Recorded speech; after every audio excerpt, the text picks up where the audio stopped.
বন্ধুরা, আজকে একটা নতুন রেসিপি তৈরি করব, পাস্তা। আপনারা পুরো ভিডিওটা দেখতে থাকবেন। চলুন শুরু করি। পাস্তা বানানোর জন্য আমি নিয়ে নিয়েছি এখানে ক্যাপসিকাম, টমেটো, অল্প পেঁয়াজ, অল্প রসুন। আর এখানে পাস্তাটা আমি আগে থেকে বয়েল করে রেখেছিলাম। পাস্তা মশলাটা আমি এখন রেডি করি। ওর জন্য আমি সাদা তেল নিয়ে নিয়েছি।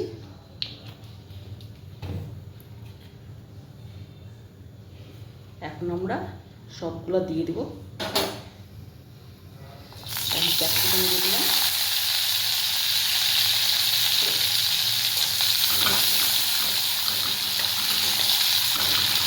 এটাকে 1 মিনিট ফ্রাই করে নেব। একটু ফ্রাই এখন হয়ে গেছে। এবার দিয়ে দেবো আমরা টমেটো আর পেঁয়াজ, রসুন সব একসাথে দিয়ে দিলাম।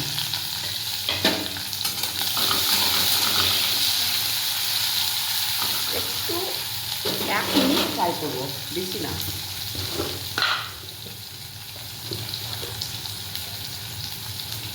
এবার স্বাদ মতো লবণ দিয়ে দিলাম।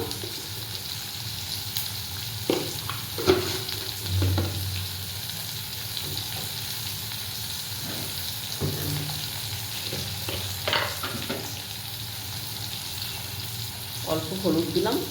আপনাদের ইচ্ছে হলে দিবেন, না ইচ্ছে হলে না দিবেন, এটা অপশন।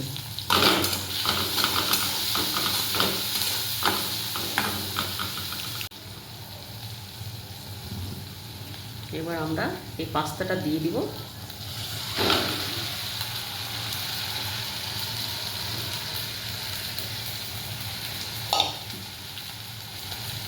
এখানে পাস্তা মশলাটা দিয়ে দিলাম।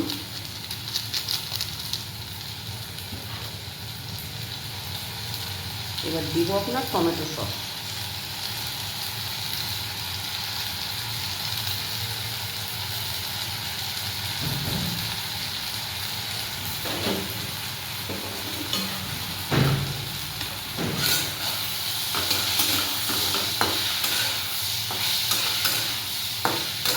এবার এটা বেশি না, আর 2 মিনিটের জন্য ফ্রাই করতে হবে, তাহলে এটা আমাদের রেডি হয়ে যাবে। এটা হালকা হাতে খুব নাড়বেন, অত দরকার নেই, মানে এটা ভেঙে যায়। আমাদের এটা রেডি হয়ে গেছে। এখন আমরা প্লেটে ঢেলে দেব।